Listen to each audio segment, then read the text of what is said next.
Hello, this is Elise with Frosia Knits, and today I'm going to show you the cable 3 left or C3L stitch. So let's get started.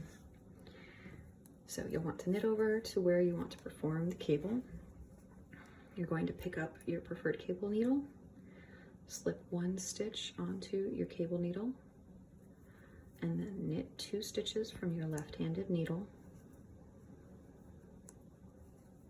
You want to reposition your cable needle so that you can knit the remaining stitch, and you'll want to knit that stitch off of the cable needle. And that's it. I'll show you one more time. You want to knit over to where you want to perform your next cable.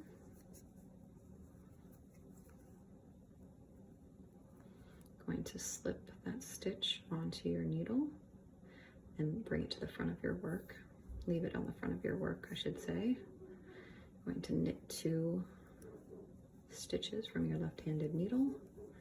Then you want to reposition your cable needle so that you can knit that last stitch. And that's it.